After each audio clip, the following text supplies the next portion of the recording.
일단 오늘은 우물에 대한 개념을 바르게 세우셔야 됩니다. 왜냐하면 성경에서 보면은요, 하여튼 그 구원과 관련되어져 있는 사람이 결혼을 할 때 반드시 남편을 만나고 또 아내 될 사람을 만날 거 아니에요. 네. 어디서 만나냐면 항상 우물에서 만나요. 리브가하고 그 누구죠? 이삭 만날 때 어디서 만나요? 우물에서 만나죠. 그 우물에서 만날 때 리브가가 뭐 하고 와요? 아니, 양치러 오잖아요. 그래서 그 양치러 우물에 왔다가 누구 만나요? 아브라함의 종 엘리에셀인가? 엘리에셀을 만나가지고 그래가지고 그 라반 집에 가가지고 2차 저차 얘기해가지고 그 나는 이 아브라함의 종 누군데 아브라함한테 아들이 있는데 그 아들이 이제 결혼을 해야 됩니다. 그러니까 당신 딸 주시오 그러잖아요. 네. 맞죠? 그래가지고 어떻게 해요? 그 리브가가 아내 될 사람이 따라가요. 그죠? 그 남편 집으로 가죠. 네. 그죠? 근데 오늘 본문에도 보면은 똑같아. 야곱이 어디서 우물에서 누굴 만나요? 라헬을 만납니다. 근데 라헬이 또 뭐 하고 있어요? 또 양치고 있네. 그죠? 근데 또 한 명 또 나와요. 모세. 모세가 본의 아니게 출을 애굽하잖아요. 네. 출을 애굽해가지고 미디안 광야에서 방황하고 있습니다. 그때 또 어디 또 가죠? 우물에 가는데 거기 또 누가? 십보라가 또 양치러 옵니다. 그래가지고 거기서 십보라하고 눈 맞아가지고 또 거기서 살아요. 그랬다가 결론적으로 어떻게? 십보라도 나오죠. 네, 그 거기서 미디안 광야에서 나온다니까요. 그랬다가 할례 받고 다시 돌아가기는 하지만, 네, 근데 다시 또 그 이드로인가? 이드로 맞죠? 네, 네, 이드로가 다시 또 데리고 와요 또. 그러니까 우물을 중심으로 뭐냐면 남자와 여자가 만나가지고 결혼을 하게 되어지는데 반드시 누가? 여자가 자기가 살던 그 집에서 어떻게? 나와서 어디로 가요? 신랑 집으로 가게 되어져요. 네, 이 개념을 좀 잘 아셔야 돼요. 그리고 이 사건이 그 구약에 등장하는 이삭과 리브가 사건, 또 야곱과 라헬 사건, 그 다음에 모세와 십보라 사건이 신약에서 어떤 한 사건으로 확 약축이 돼가지고 그 결론이 맺어져요. 요한복음 4장에 보면 예수님이 어디 가세요? 우물가의 여인처럼. 우물가의 여인처럼요? 사마리아로 갑니다. 사마리아가 어디예요? 거기 죄인들이 사는 이방 땅이에요. 이방 땅. 그러니까 피가 섞여가지고 북이스라엘이 아수르한테 망하면서 아수르가 세웠던 정책이 이스라엘의 그 피를 섞어버리는 거예요. 옛날에 우리도 그랬잖아요. 네. 일본 놈들이 그랬잖아요. 네. 그렇게 예수님이 그 유대인인 예수님이 어디로? 일부러 사마리아로 건너가. 원래 가면 안 돼. 부정해지거든요. 일부러 건너가가지고 거기서 뭐예요? 그 여인을 우물가에 이렇게 있다니까요? 우물가에 가셨으면 물을 드셔야 되는데 물은 안 먹고 그냥 거기 올 어떤 한 여자를 기다리고 있어요. 그랬더니 누가? 사마리아 수가성 여인이 그것도 한 대낮에 물을 길러 그 우물가로 옵니다. 그래가지고 예수님 만나가지고 2차 저차 이야기하죠? 그러면서 뭐예요? 물 좀 줘. 그럼 물 줘야 되잖아. 근데 이 여자가 또 물을 안 주네? 예. 그랬더니 예수님 뭐라 그래요? 야, 네가 내가 누군지 알았으면 너가 나한테 물 달라고 했을걸? 막 이러면서 막 이렇게 얘기합니다. 그러다가 결론적으로 무슨 얘기를 해요? 남편 얘기를 하네. 그죠? 예수님 만나기 전에 이 여자는 5명의 남편이 있었어요. 근데 그 남편들도 다 이 여자 버리고 갔어요. 그리고 지금 살고 있는 남자가 있는데 그도 남편이 아니야. 이렇게 계산 한번 해보세요. 5 있죠? 성경에서 5은 항상 뭘 상징하죠? 모세 오경 율법을 상징해요. 풀어지지 않은 그 조항으로서의 하나님의 말씀. 그럼 사람들은 그거를 다 보고 어떻게 해요? 이게 하나님의 말씀이다 해가지고 그걸 다 지켜냅니다. 그럼 그렇게 그 하나님의 말씀을 진리로 복음으로 지켜내지 않고 눈에 보이는 그 소위 말하는 율법, 법으로 지켜내면 그들이 다 뭐 해버리죠? 죄인으로 다 폭로돼요, 하나님한테. 그렇잖아요. 그러니까 지금 이 사마리아 우물가의 그 여인, 남편이 5 있었대요. 남편이 5 있는데 그 남편한테 버림을 받았어. 그 말은 뭐냐면 그 여자는 율법적 세계관 속에서 그렇게 하나님 앞에 자기 의를 드러내기 위하여서 그렇게 열심히 살았지만 그게 정작 하나님한테는 의가 될 수 없다라는 거를 보여줘요. 그리고 또 한 명 지금 살고 있는 남편 있죠. 남자는 남편도 아니래. 그럼 그 사람 몇 번째 남자예요? 6번째 남자죠. 성경에서 6은 뭐예요? 비진리가 됐다예요. 비진리. 그러니까 진리를 담기 위한 그릇으로서의 그 비진리란 말이에요. 예, 되셨죠? 그래가지고 지금 뭐예요? 비진리의 상태야. 비진리의 상태가 나쁜 게 아니라니까요. 비진리가 돼야 그 질그릇에 뭘 담을 수 있는 진리를 담을 수 있는 이제 자격 조건이 된 거예요. 그렇게. 그랬더니 7이라는 그 예수가 우물가에 딱 있어. 그래가지고 이 여자가 비진리인 6인 여자가 우물가에 와가지고 여전히 뭘로? 비진리로 살라고. 목이 마르니까 당연히 물 마셔야 될 거 아닙니까? 맞잖아요. 예. 여전히 비진리로 살려고 물을 기르러 왔는데 거기서 누굴 만나요? 7. 답이 없는 인생에 쉼을 주시는 그 예수 7이 그 우물가에 딱 기다리고 있네. 아멘. 그러면서 이제 이 6인 비진리의 그 여자에게 뭘 줘요? 영원히 목마르지 않을 그 생수를 준다니까? 그죠? 그랬더니 그 여자가 하는 일이 있어요. 뭐요? 그 물동이를 버리고 물동이가 없으면 그 우물에서 어떻게 물을 푸겠습니까? 근데 그 손으로 그 야곱의 우물이 23m 바닥에 있는데 물동이를 버리고 자기에게 주어진 참된 심 그 예수를 자기 동네에 가가지고 뭐예요? 전한다니까요. 오늘 본문의 핵심이 이렇게 있는 거예요. 예.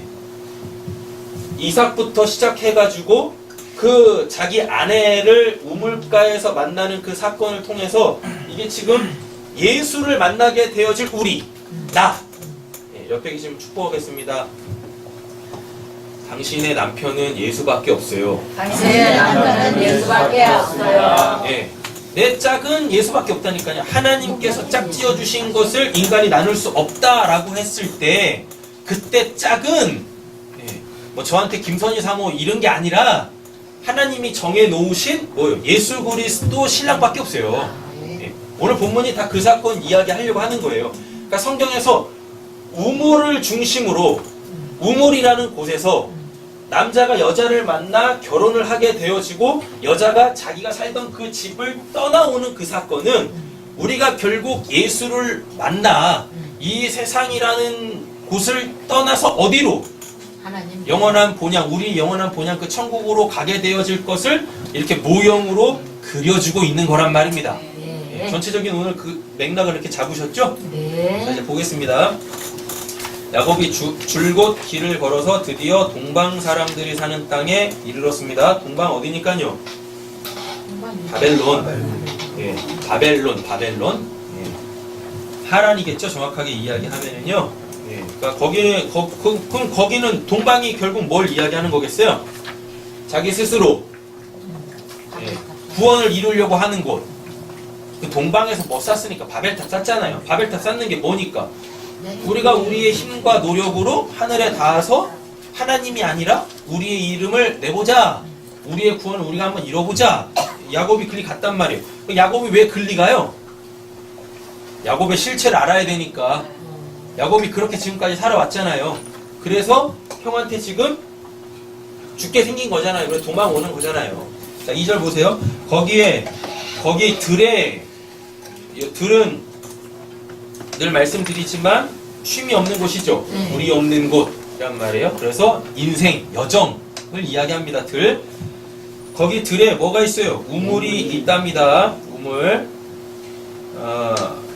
그 곁에 양떼 새 무리가 엎드려 있는 것이 보였다. 당연히 물을 먹어야 되겠죠. 양들도, 가축들도. 그렇지 않겠어요? 물이 있는 곳은 어디밖에 없으니까, 우물밖에 없으니까.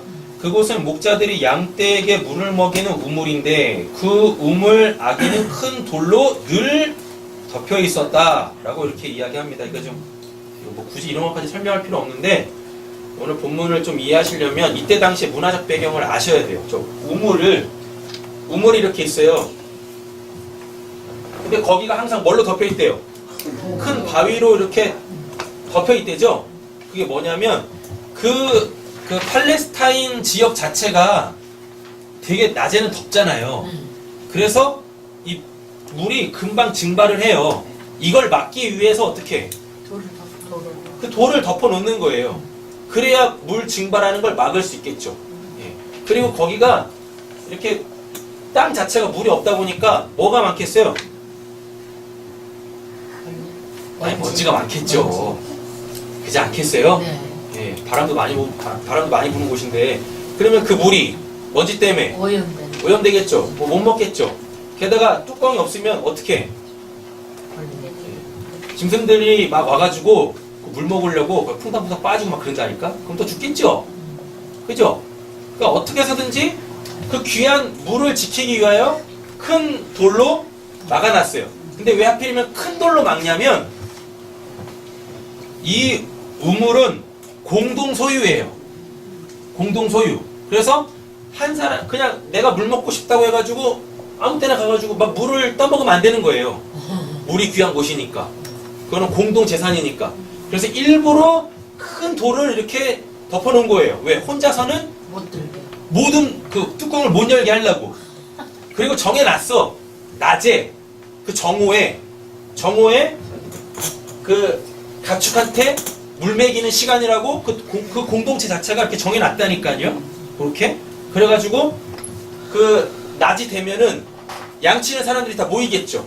맞죠? 그럼 그때 그 사람들이 다 합심해서 돌을 옮겨. 그래놓고 물을 떠가지고 짐승들한테 가축들한테 물을 먹였단 말이에요. 그리고 이때 당시에 가축들은 남자가 키우지 않고 여자가 키웠습니다. 그래서 리브가도 또 누구예요? 지금 오늘 보면 라헬도 그렇고 다음에 그 시보라도 그렇고 그래서 얘네들이 우물가에 뭐 하러 양떼기 물. 예, 물매기로 이렇게 양들 데리고 가축 데리고 이렇게 온 거예요. 예, 이게 문화적 배경이에요. 네. 근데 굳이 이런 거 안 써도 되는데 우리가 지금 양 키울 것도 아니고 맞잖아요. 굳이 이런 걸 안 적어도 되는데 성경에서 이걸 왜 적어놨을까요? 왜 적어놨을까요? 여러분 성경은 남녀 구별이 없어요.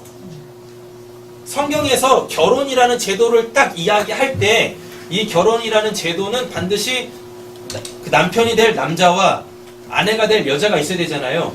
근데 이거를 에베소서 5장 30절 31절에 보면 신랑은 예수고 신부는 교회다라 그래요. 근데 지금 우리가 다 교회된 자들이잖아요. 네. 그럼 우리가 다 뭐란 얘기예요? 우리가 다 신부, 여자란 얘기죠. 내가 이 역사 속에 남자로 태어났다 할지라도 성경적 세계관에 들어가면 우린 다 뭐가 되는 거예요?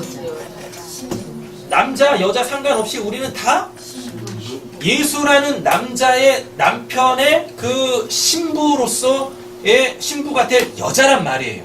그렇게. 근데 그 여자들이 뭐예요? 양치. 먹고 살기 위하여서 양치. 양을 친다니까. 근데 왜 하필이면 또 양이야? 소도 아니고 염소도 아니고. 왜 하필 양일까요? 옷 입어야지. 성경에서 등장하는 양은 단 딱 한 가지로 규결이 돼요. 뭐?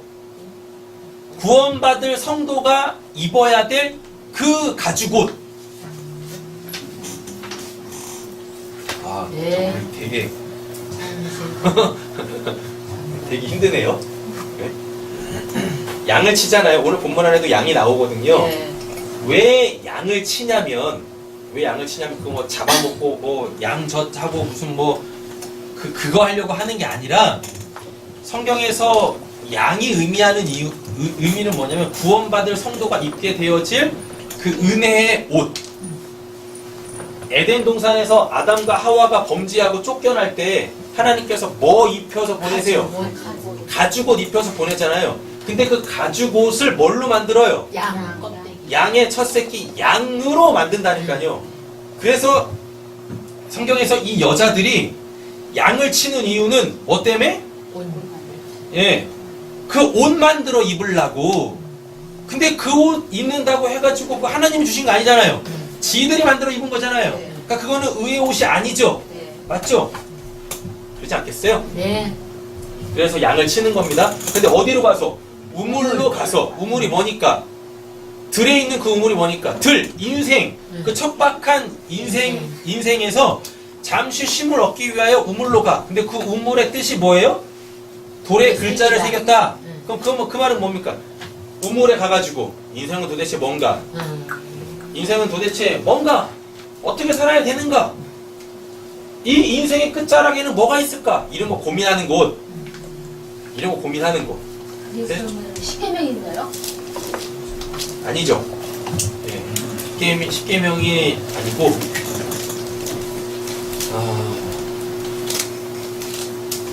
그렇죠. 십계명일 수도 있죠. 왜? 하나님께서 우리한테 뭐 주셨는데? 십계 두 돌판 주셨죠. 그죠? 근데 그 십계 두 돌판은 그건 뭐예요? 내가 죄인이라는 거 알아먹으라는 얘기잖아요. 그죠? 그러면 답 나오죠. 아, 내 인생 자체가 뭐다? 아, 죄 덩어리구나. 그런 식으로 이해를 하셔도 좋겠습니다. 저는 생각 안 했는데. 질문 감사합니다.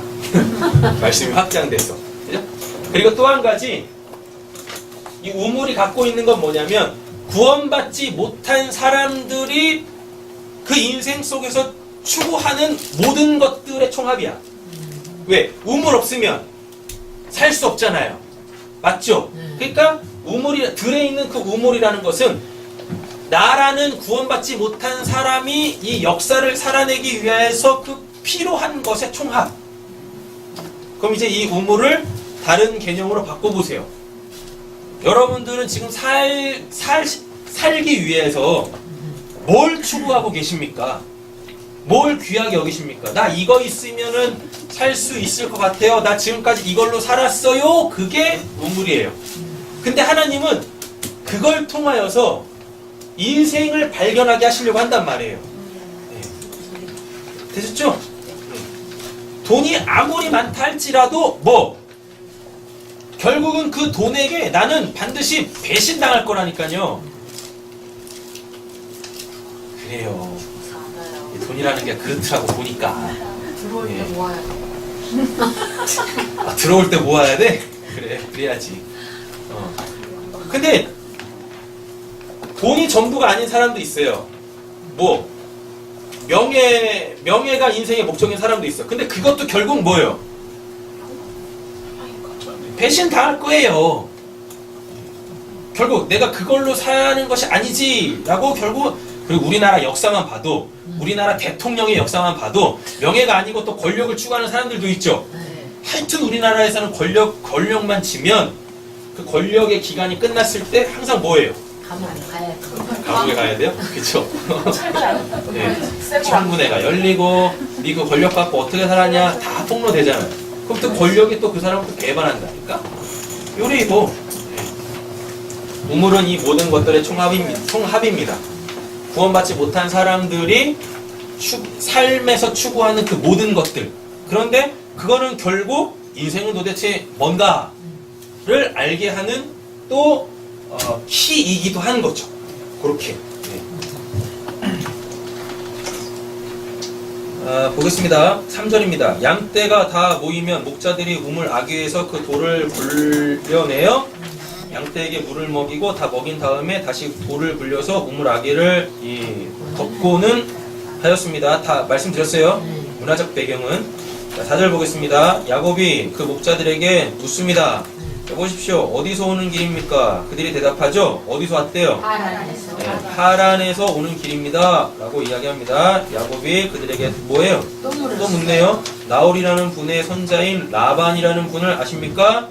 그들이 대답하였죠. 예, 우리는 그를 잘 압니다. 6절 보시니까 야곱이 또 그들에게 묻습니다. 그분이 평안하게 지내십니까? 그들이 대답하였다. 잘 삽니다. 잘 살아요. 네, 세상 사람들도 잘 살아요. 잘 산다니까요. 마침 저기 그 딸 누가? 라헬이 오죠. 라헬의 뜻이 뭐예요? 암양. 암양입니다. 암양. 그런데 이 라헬이라는 단어가 어디에서 유래했냐면 여행하다에서 유래했어요. 구원받은 성도들을 성경에서 뭐라고 정의하냐면 객이라고 정의해요. 객. 나그네, 여행하는 자. 구원받기 전에는 뭔데? 구원받기 전에는 나그네가 아니야, 주인이야. 주인으로 살다가 자기 삶의 주인으로 살다가 이 세상의 주인으로 살다가 구원을 받으면 신분이 완전히 바뀌어요. 네. 예. 우리의 본향이 어디로 바뀌어요? 천국으로 바뀐다니까? 근데 지금 우리 천국에 있지 않죠? 어디 있어요? 이 세상에 지옥 같은 이 세상에 있다니까요. 예. 그래서 구원받은 자들은 항상 어디를 바라보며 살죠? 천국을 바라보며 살겠죠. 본향을 바라보며 살겠죠. 예. 그래서 구원을 받게 되어지면 이 세상의 주인이었던 나의 신분이 뭘로 바뀌어요? 객으로 바뀌어요. 나그네로 바뀌어요. 그래서 야곱이 누굴 만나요? 우물가에서 라헬을 만나는 거예요. 우물가가 뭐니까? 인생은 뭐지? 죠? 단순히 자기 부인 만나러 가는 거 아니에요. 부인 얻으러 가는 게 아니라 야곱이 이렇게 자기 아버지 집에서 인생에 대한 답을 못 찾았어요. 축복이라는 것도 받았는데 아무리 봐도 형 때문에 그것도 못 받을 것 같아. 그리고 죽게 생겼어요. 인생에 답이 없지. 그래서 인생에 답을 찾으러 온다니까. 근데 어디서? 우물가에서 누구? 암양 한 마리. 라헬. 근데 그 뜻이 뭐예요? 여행하다 만난다니까요. 그러니까 야곱이 지금 라헬을 만나는 건 인생은 뭐다? 인생은 뭐예요? 나그네. 나그네라고요, 나그네. 그러니까 이 땅에다가 정착하는 게 아니에요. 구원받은 성도들은. 그래서 신앙생활 열심히 해가지고 뭐 여기다가 뭐 하나님 나라 세워봅시다. 이건 성경하고 완전히 반대되는 개념으로 신앙생활을 하는 거란 말이에요. 그럼 그건 바벨탑 쌓는 거하고 똑같아요. 여러분, 우리는요, 구원받고 이 땅에서의 이 인생 그냥 가볍게 살면 돼요. 왜? 원래 우리가 가야 될 곳은 어디니까? 천국이니까. 그냥 짐 바리바리 싸갖고 다니지 마시고 그냥 가볍게 그렇게 인생 좀 사셨으면 좋겠습니다.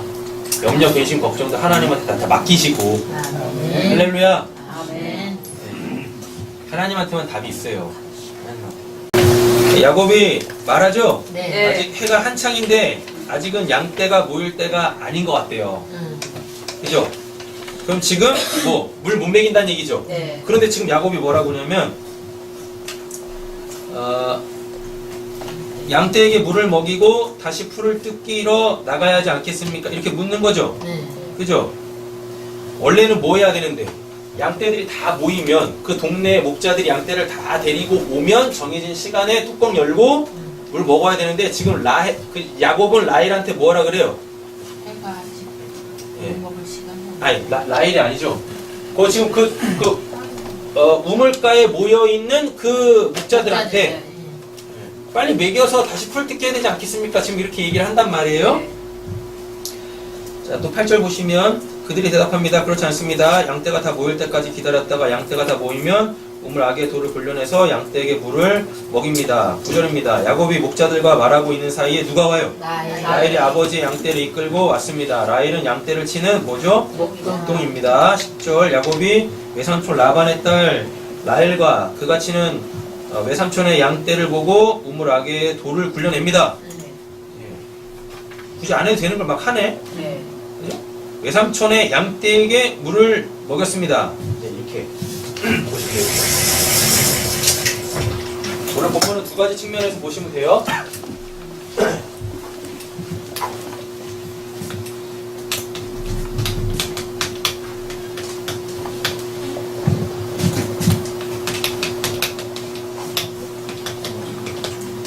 이렇게 있죠? 자, 요 사건만 딱 보면 라헬은 앞으로 뭐가 될 자예요? 신부가 될 자죠. 그럼 야곱은 신랑이 될 자죠. 맞죠? 그죠? 예. 그러면 얘네들이 이렇게 딱 결혼을 하게 되어지면 이제 얘네가 뭐가 돼요? 사람이 되어지죠? 그러면 이제 뭘 받은? 구원을 받겠네. 이렇게 되겠죠? 맞죠? 역사 속에서는 이 개념인데 요 개념을 이렇게 끌고 들어오셔야 돼요. 그러면은 야곱과 라헬이 뭐예요? 교회겠죠. 근데 그거는 결국 나겠죠. 맞죠? 그리고 요거는 신랑. 당연히 예수의 신랑이니까 당연히 예수겠죠. 이렇게인데 이 개념으로 신약으로 넘어오면 야곱도 라헬도 나도 다 뭐? 교회. 예수 그리스도를 신랑으로 맞을 신부로서의 교회가 이렇게 된단 말이에요. 그래서 지금 야곱이 뭐예요? 이 여자한테 필요한 게 뭐니까 지금? 이 여자한테 필요한 게 이 우물 안에 있는 그 물인 거 아닙니까? 네. 근데 이 물이 덮여 있다니까? 네. 그럼 어떻게 해야 돼요? 열어줘. 신랑이 열어줘야 되죠. 아, 그죠? 그래야 이 물 먹고 할 거 아니에요. 맞죠? 지금 그냥 우리가 보는 본문은 이 개념인 거예요. 이걸 일일이 끌고 와보자니까요. 저요. 이 교회가 구원받기 전 우리의 상태, 구원받기 전 우리의 상태는 이 세상이라는 우물에서 이 사람이 추구하는 그 물을 얻으러 이렇게 갔죠. 네. 맞죠? 갔어요. 근데 어떻게 덮여 있다니까? 네. 왜 덮여 있어요? 아니 당연히 덮여 있어야지. 이건 지금 구원을 이야기하는 건데, 이건 지금 구원을 이야기하는 거니까요. 이 우물은 구원받지 못한 내가 세상을 잘 살아보겠다고 필요로 하고 있는 게 들어있는 곳이잖아요. 그죠? 근데 여기서 그거 퍼날리면은 그것 때문에 결국 죽을 거 아닙니까? 구원을 못 받고. 그러니까 당연히 덮여 있어야지. 여기까지 되셨죠? 네. 덮여 있어야 될 거 아니에요. 네. 맞죠? 근데 지금 여기서 보면은 야곱이 이 뚜껑을 열어준다니까요? 네. 그럼 여기서도 뚜껑 열어주는 게 있어야 돼. 네. 그래서 예수가 뭐예요? 뚜껑을 열어줘. 네. 뚜껑을. 그 뚜껑이 뭐니까? 여기 보면 이렇게 돼 있어요. 큰 돌. 여기 큰은 항상 하나님에 대하여서 설명할 때 쓰는 단어예요. 큰. 네. 그리고 성경에서 돌은 항상 에벤이라고 해가지고 예수님. 예수 그리스도 얘기한단 말이에요. 그래서 출애굽한 1세대들이 광야에서 물 달라고 했을 때 항상 어디 깨서 물 주세요? 반석. 반석 깨서 물 주신다니까요. 그럼 그 예수로부터 나오는 그 생수예요. 예. 그럼 이 돌이 뭐란 얘기예요? 예수지.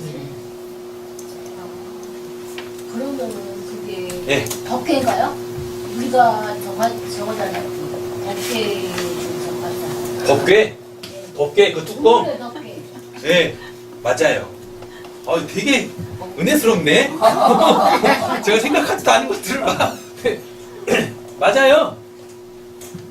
원래 법계에 뭐 들어가 있어요? 오늘은 제가 설교를 원래 짧게 하려고 했는데 이게 질문이 들어와서 말씀이 확장되면서 길어지니까 저한테 뭐라 하지 마세요. 침대인가. 아니 좋은 거죠.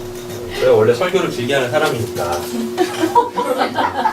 짧게 해서 오늘 짧게 끝내려고 했는데 하나님의 뜻입니다. 자, 법계 보세요. 법계에 뭐 들어가 있어요? 돌판. 돌판. 만나 항아리. 쌍나지팡이, 쌍나지팡이. 만나 항아리, 만나 들어간 항아리. 이게 다 뭐라 그랬어요? 예수님. 이게 다 예수예요? 인간의 죄들이잖아요. 네. 쉽게 두돌판 맞을 때 우상 숭배하고 있잖아요. 아론의 쌍난지팡이 지들도 뭐 해보겠다고 막 그러잖아요. 그래서 하나님께서 됐어, 내가 얘만 선택했다니까. 그리고 이 만나 항아리는요, 영양식으로 못 먹고 다 죽었잖아요. 이게 다 인간의 죄라니까요. 법계 안에 들어가 있는 게 다 인간의 죄를 상징해요. 근데 그거를 뭘로? 시운소 그 뚜껑으로 덮었어요. 그거 하나님 안 보신다는 얘기거든요. 우물 뭐예요?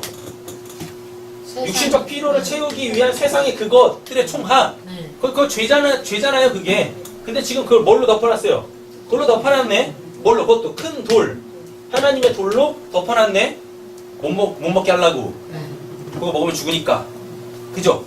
그죠? 근데 지금 야곱이 뭐예요? 뚜껑을 열었네? 뚜껑을 열어서 뭐예요? 맥이죠? 그죠? 그럼 여기가 지금 사는 거잖아. 근데 이걸 이제 구원사 쪽으로 갖고 와보자고요. 사마리아 여인이, 아니 우리가 우물에서 뭐 하려고? 물. 예. 내가 세상을 살기 위해서 필요한 그 물을 얻으려고 왔는데 뚜껑이 닫혀있다니까. 뚜껑이 닫혀있어요? 이 물 먹는 게 죄입니다. 그렇지. 세상의 우물 속에 담겨져 있는 그 물을 먹는 게 죄예요. 뭐 도둑질하고 살인하고 이런 걸 성경에선 죄라고 안 그래요. 먹으면 안 될 걸 먹으면서 그렇게 목숨을 연명해 가는 것 자체가 그냥 죄야. 네.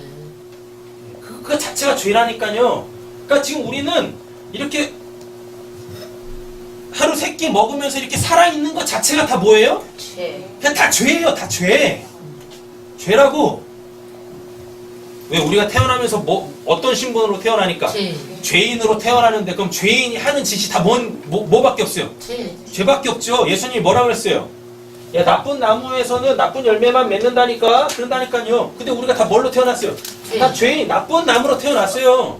그러니까 이 나쁜 나무에서 맺혀지는 열매를 다 먹었어요. 나쁜 열매겠지. 그러니까 예수가 어떻게 해요? 접붙여준다.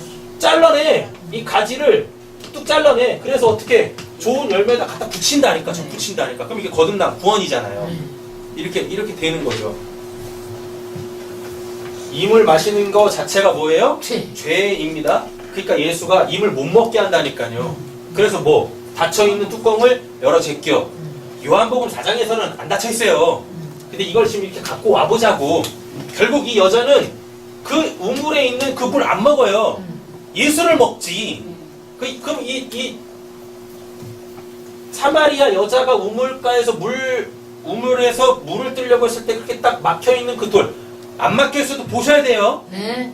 덮여있다고 생각을 하셔야 돼요. 네. 덮여있는데 야곱이 이 돌 옮겨준 것처럼 예수도 이 눈에 보이지 않는 이 돌을 옮겨줘요. 어떻게? 이 돌 자체가 네. 누구니까? 죄. 예수잖아요. 예수가 예수를 벗겨? 그럼 그 말이 뭐예요? 예수가 누구인지를 알려주시는 거죠. 그러니까 이 여자가, 사마리아 여자가 예수가 뚜껑 딱 열어주니까 뭐예요? 물동이를 버려두고 가서. 당신이 메시아입니다. 알아먹는다니까요. 이렇게?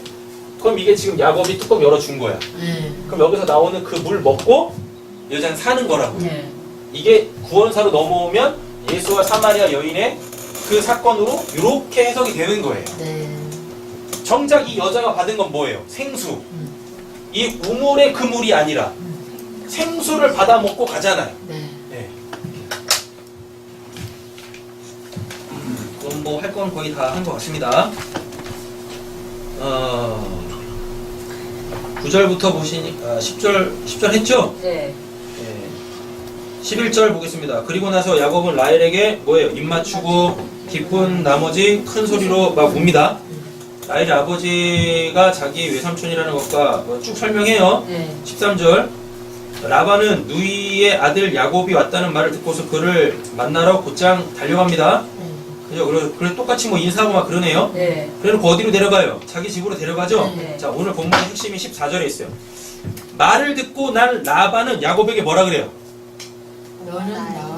너는 나와 한 피부치이다 라고 그러죠? 네. 이거 성경 원문으로 보면 이렇게 돼 있어요. 너는 내 뼈 중에 뼈요 살 중에 살이다라 그래요. 그럼 지금 라반하고 누가? 야곱이 뭐란 얘기예요? 하나란 얘기죠. 근데 라반이 뭐 하는 자예요? 벽돌 굽는 자, 바벨탑 쌓는 자, 자기 노력으로 자기가 원하는 것을 얻어내려고 하는 자. 근데 야곱 역시 똑같죠. 맞죠? 야곱도 사기 쳐가지고 아버지한테 축복권 받아 뺐잖아요. 뺏었잖아요. 형의 장자권도 뺏었죠. 근데 오늘 이제 다음 본문에 보이시겠지만 라반이 야곱을 부려먹습니다. 그죠? 예, 임금 몇 번 했다 그래? 10번인가? 임금도 10번인가 속였다라 그래요. 속고 속이는 자. 속고 속이는 자. 뼈 중에 뼈요 살 중에 살이라고 하는 것은 뭐냐면 라반이 곧 야곱이란 얘기인데 라반이 바벨탑 쌓는 자니까 당연히 야곱도 바벨탑 쌓는 자겠네요. 맞죠? 네. 근데 지금 라반 집에 있죠? 네. 그럼 결국 어디로 가야 돼요? 이 라반 집에서 나와야 되겠네. 어디로? 하나님의 집으로, 자기 아버지 집으로 돌아와야죠. 결국 야곱의 구원을 보여주려고 오늘 이 본문들 이렇게 전제로 이렇게 서론으로 우리한테 던져주고 있는 거다라는 겁니다. 자, 15절입니다. 라반이 그에게 말합니다. 내가 나의 조카이기는 하다만 나의 일을 거저할 수는 없지 않느냐.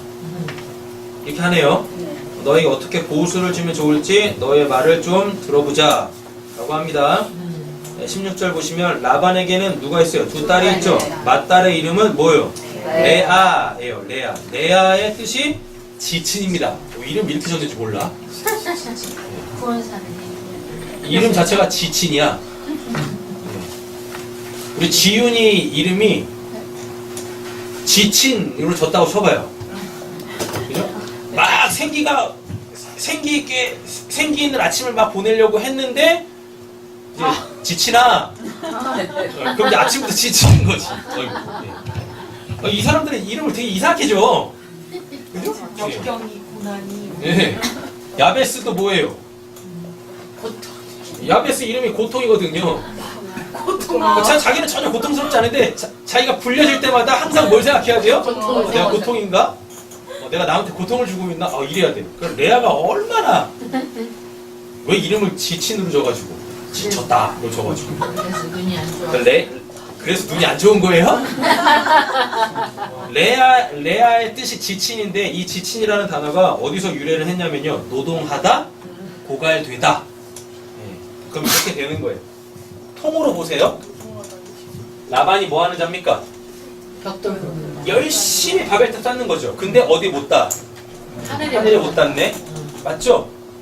그러면은 라반의 그 삶의 열매인 딸이 당연히 뭘로 나와야 돼? 레아로 나와야지. 맞죠? 자기는 열심히 하는데 어디 못 닿아? 하늘에 못 닿죠. 열심히 일은 하는데 얻어내는 게 없어. 그죠? 그래서 지치는 거야. 지친 거야. 그치? 지친 거야. 됐어요? 이렇게? 또 보세요. 그 다음에 또 누가 있어요? 아까 라헬 봤죠? 라헬은 뜻이 뭐예요? 암양이죠? 암양이에요. 근데 양이 의미하는 건 뭐라 그랬었어요? 구원받은 자가 입을 의의 옷. 근데 이 옷은 어떻게 받아요? 죽어야. 은혜로 받죠? 네. 그죠? 은혜로 받는데 라반은 은혜를 몰라. 그러니까 뭐라 그래요? 나의 일을 거저할 수 없지 않냐? 항상 뭐예요? 거래를 한다니까요. 거래를. 은혜가 없어. 은혜의 삶이 없어. 은혜의 삶이. 그러니까 당연히 뭘로 나올 수밖에 없어요? 라헬로 나오는 거죠. 라헬이 암양인데 이 암양이 뜻하는 것은 옷인데 이 옷은 항상 은혜로 받는 건데 이놈의 라반은 그 공짜가 없어. 근데 뒤따 웃긴 건 뭐냐면 공짜가 없는 게 아니라 착취밖에 없어요. 착취밖에. 있잖아요. 분명히 지금 여기서 뭐라 그러는데 싹을 준다고. 예, 삭 준다고 했는데 항상 안 줘. 속이고. 그죠? 예, 은혜를 모르는 자. 그러니까 라반의 의미는 그렇게 인생을 소비하면서 정작 인생이 얻어야 될 걸 못 얻는 자. 왜? 은혜를 모르니까. 그게 라반과 레아와 라헬인데 얘네를 하나로 다 묶으면 누구예요? 야곱이네. 왜? 아까 라반이 뭐라고 했으니까요. 너는 내 뼈 중에 뼈요, 살 중에 살이다 라고 이렇게 얘기하니까. 게다가 또 누구까지? 레아하고 어디 갔어? 라헬까지 뭘로? 아내로 맞네. 그죠? 그죠? 아내 된 자를 성경에서는 뭐라 그래요? 내 살 중에 살이요, 뼈 중에 뼈라고 하잖아요. 요렇게 된단 말이죠. 그러니까 야곱의 그 결혼, 레아와 라헬을 라반을 만나서 결혼하게 되어지는 건 창세전 언약이 있는 자가 야곱한테 창세전 언약이 있잖아요. 하나님께서 구원하시겠다는 약속이 있는 자잖아요. 이런 과정들을 걸쳐가지고 구원받게 되는 거다라는 걸 지금 우리한테 보여주려고 한단 말이에요. 이렇게. 자, 보겠습니다.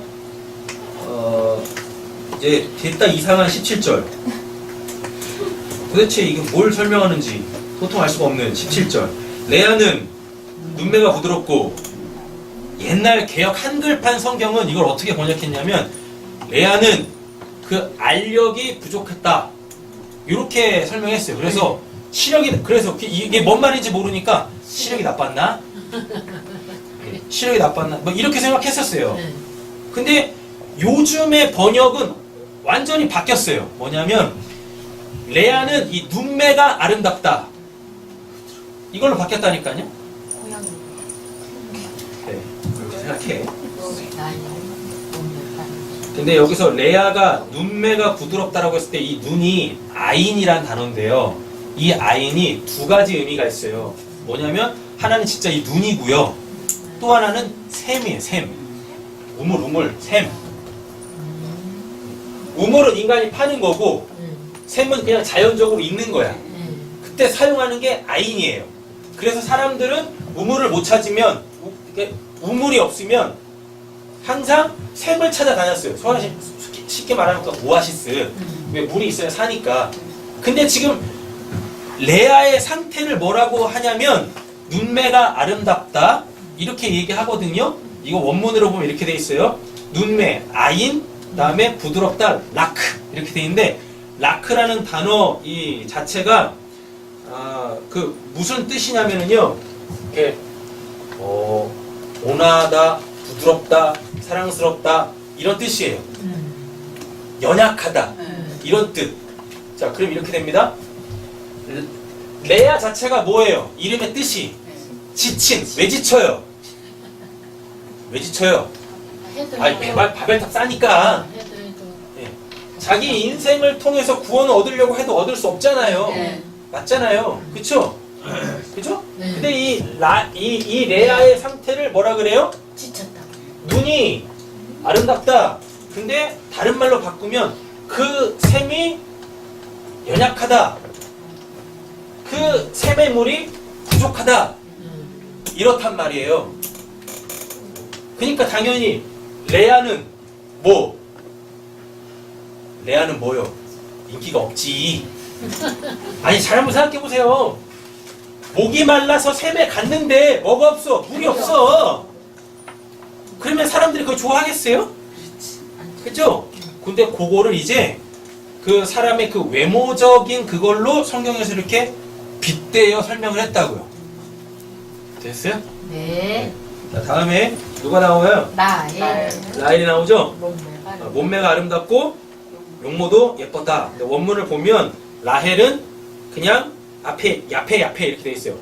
아름답고 아름답다. 근데 야페의 뜻이 뭐냐면 빛나다예요. 빛나다. 그 빛나면 어떻게 하겠어요? 훤히 보이겠죠. 그죠? 예. 그래서 뭐예요? 당연히 인기가 많겠죠. 이렇게 된단 말이에요. 근데 아까 라헬의 이름의 뜻이 뭐였었어요? 암양, 옷. 그죠? 예. 그 옷 입어야 구원 받으니까. 그러니까 당연히 라헬은 인기가 많지. 인기가 많은 걸 역사 속에서 어떻게 표현했어요? 예쁘다. 네, 예쁘다. 이렇게. 되셨나요? 네. 예. 근데 야곱이 레아와 라헬을 다 부인으로 맞이합니다. 누구 때문에? 속이는 자 때문에. 예, 라반 때문에. 근데 원래 이렇게 될 수밖에 없는 거예요. 왜? 레아와 라헬은 어떻게 보면 같은 거죠. 우리의 구원을 이해시키려고 하는 거니까. 레아는 뭐고? 레아는 뭐고요? 지쳤다니까. 왜 지쳐요? 물이 없어서. 그죠? 그 인생 알아먹으라고 레아를 통해서. 그러면 라헬이 등장하죠. 라헬은 뭐니까? 옷. 그죠? 그리고 아름답대죠? 밝게 빛나다. 뭔가를 보여주다. 맞죠? 그 옷의 그 의미, 그 은혜를 알게 해. 얘네 둘이 결혼해야 될 거 아니에요. 이 둘과 결혼을 해야지 인생을 알아먹고 레아로 인생을 알아먹고 라헬로 인생의 답을 찾지. 이렇게 간단 말입니다. 그럼 그 이상 야리꾸리한 17절 해결됐어요. 네. 그래서 이때 당시에도 이쁘면 장땡이였구나. 그런 거 얘기하는 거 아닙니다. 자, 18절 보세요. 야곱은 라헬을 더 사랑하죠? 당연히 네. 사랑할 수밖에 없죠. 그래서 그는 제가 7년 동안 외삼촌을 일을 해드릴 터이니 그때 가서 외삼촌의 작은 딸 라헬과 결혼하게 해주십시오 말합니다. 그러자 라반이 뭐라 그래요? 그 아이를 다른 사람과 짝지어주는 것보다 너에게 짝지어주는 것이 더 낫겠다. 그러면 여기서 나와 함께 살자. 야곱이 라헬을 아내로 맞으려고 7년 동안이나 일을 하였지만 라헬을 사랑했기 때문에 뭐 어떻게 해요? 이거 원문을 보면 이렇게 되어 있습니다. 7년이 하루 같다 이렇게 되어 있어요. 우리 성경에서 뭐라고 되어 있는데? 마치 며칠같이 느꼈다라고 되어 있죠? 네. 성경 그렇게 안 되어 있고요. 7년이 하루 같다 이렇게 되어져 있어요. 그럼 이게 이제 신약으로 또 넘어가 보면은 뭘로 되냐면 하나님한테 시간이 1000년이 하루 같다 이렇게 표현을 합니다. 7은 뭐니까? 힘이죠. 안식이죠. 그죠? 그러면은 하루 같다라고 했을 때 그 하루는 뭐예요? 그 안식을 누리는 날 이렇게 되는 거예요. 그 안식을 누리는 날. 자, 말씀 정리하겠습니다. 녹색 글자 첫 번째 보세요. 우물가. 우물가는요, 세상에 물을 구하러 왔다가 누구? 신랑, 즉 예수를 뭘로 만나요? 생수로 만나는 은혜의 장소죠. 대표적인 사람이 이삭과 리브가 모세와 시보라, 다음에 예수와 사마리아 수가성 여인 이렇게 공이 등장을 하게 되어지는 겁니다. 자, 보겠습니다. 보라색 글자. 성도의 신앙의 여정을 그려놓고 있는 거예요. 오늘 본문은. 네. 어떻게 자기 인생을 알아먹고 자기 인생이 우물을 통하여서 내가 세상에 헛된 것들을 추구하며 살았구나. 이런 것을 깨달아 먹고 그럼 나 이제 뭘로 살아야 되지? 그 영원한 생명? 그 하나님으로 살아야지. 그거 깨닫는 곳. 이렇게 된단 말이죠. 성도의 신앙 여정은요. 신랑을 만난 신부가 어디를 떠나요? 자기 집을 떠나죠? 거기 있으면 안 되지. 동방에 있으면 안 되죠. 그죠? 성경에 이런 표현 있죠? 동서, 남부. 동서가 뭐였었어요? 동쪽은 물 건너오기 전이죠. 그죠? 이렇게 돼 있어요. 네. 동이 여기니까. 동은 내가 주인으로 살던 삶을 뜻하고, 근데 이거는 이렇게 살면 지옥 가잖아요. 죽어서 지옥 가잖아요. 그리고 이 땅 자체도 굉장히 힘들어. 인생 자체가. 그잖아요. 인생 안 힘드세요? 인생 사는 거 자체가 힘든 거예요. 거기다가 설상가상으로 막 원치 않는 일 막 생기잖아요. 그게 동방이라니까요. 그죠? 예. 근데 사람들은, 진리가 없는 사람들은 거기서 어떻게든지 살아보겠다고 최선의 노력을 다 해. 그래봤자 한 대를 못 따. 인생 답이 없어. 그러니까 하나님께서 이들을 어떻게 끌고 온다니까요. 어디로? 서쪽으로 끌고 와요. 서쪽으로. 그죠? 서쪽으로 다 끌고 오신다. 서쪽으로 끌고 올 때 반드시 물을 건너게 돼 있어요. 우물을 건너게 돼 있어. 그죠? 그 우물을 건넌다. 물을 건넌다. 첫 번째 홍해 건넜고, 두 번째 요단강 건넜잖아요. 이 건너는 게 뭐예요? 세례받는 거. 하나님을 몰라먹는 그 원초적 그 죄, 원죄. 왜 하나님 못 알아먹어요? 그게 죄니까 당연히 못 알아먹지. 그럼 그게 지금 마음에 거죽이 있는 거예요. 그럼 세례는 뭐냐면 그 거죽을 벗겨야 돼. 세례를 받음으로 통하여서 내 마음의 거죽, 그 하나님에 대한 무지의 그 죄가 벗겨지면 그제부터 어떻게 하나님을 알아먹을 수 있는 부드러운 마음이 생겨요. 할렐루야. 이게 우리가 받아야 될 진짜 세례란 말입니다. 유아 세례 그런 거 필요 없어 다. 어차피 때 되면 걔네들 다 교회 안 다녀. 그럴 거라니까요. 그랬다가 이제 남자애들은 군대 갔다 다시 세례 받고, 초코파이 하나와 요구르트 하나로 또 개종을 해요. 또 신기하게. 그러다 또 군대 또 제대하면 또 이제 안 가 또. 그런단 말이죠. 자, 보겠습니다. 그래서 우리는 반드시 그 동쪽이라는 내가 내 삶의 주인이어서 힘들게 살던 그 삶으로부터 어떻게 하나님을 알아먹는 그 우물가에서 인생과 하나님에 대하여서 알게 되어져서 이제 하나님의 집으로 가게 되어지는 그 과정, 이게 지금 우리가 이 땅을 사는 인생의 그 기간이다 라는 이야기입니다. 요한복음 7장 한번 읽어보겠습니다. 명절 가장 중요한 날인 마지막 날에 예수께서 일어서서 큰 소리로 말씀하셨다. 목마른 사람 다 나에게 와서 마시라. 나를 믿는 사람은 성경이 말한 바와 같이 그의 배에서 생수가 강물처럼 흘러나올 것이다. 아멘. 이 생수의 강물이 우리 배에서 흘러나와야 그럼 우리가 이제 뭐 하지 않을 수 있어요? 세상 것들에 연연해하지 않을 수가 있습니다. 세상 것에 연연해하지 않는다는 이야기를 그럼 이제 세상 거 없어도 살 수 있어요? 그 말 아니에요. 그걸로 일희일비하지 않게 된다는 얘기입니다. 네.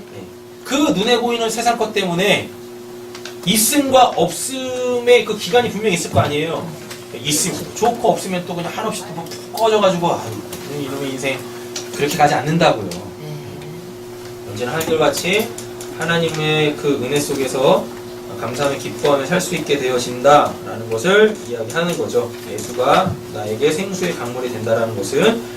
자, 이제 말씀 마치겠습니다. 어느 물을 마시고 있는가?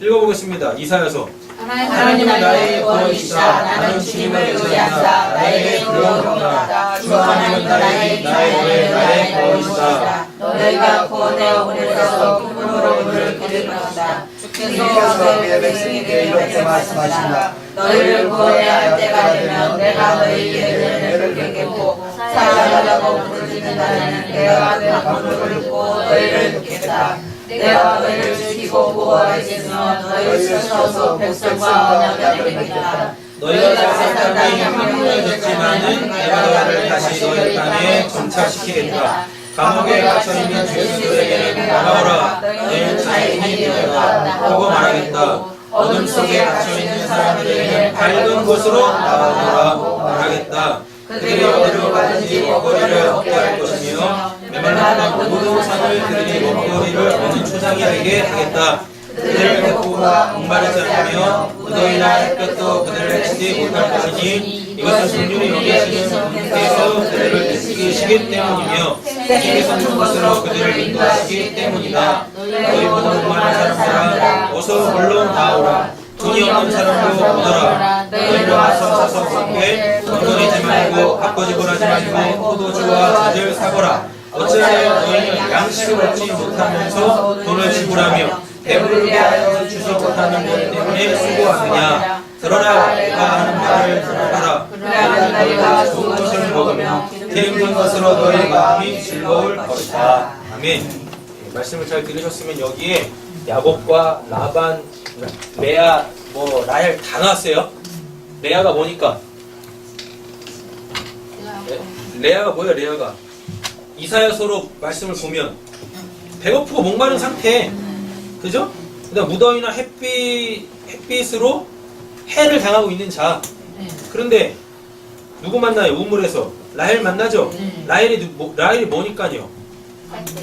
구원받을 자가 입게 되어질 옷, 하나님의 은혜를 설명하잖아요. 그러니까 돈 없이 사고 은혜, 그 물을 돈 없이 사잖아요. 그럼 그 은혜 받는 거죠.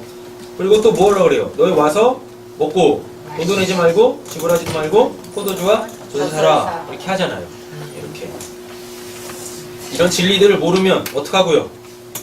인생을 다 쏟아부어서 양식을 얻지 못하면서 돈을 계속 지불해. 그죠? 배부르게 하여 주지도 못하는 것들 때문에 계속 수고해. 쉽게 말해 인생 헛하게 산다는 얘기입니다. 답이 없어. 그러니까 광야 뺑돌이 40년 막 하는 거야. 그러다 죽으면은 어떻게 해요? 그러면 어디 가겠어요? 지옥 가는 거지.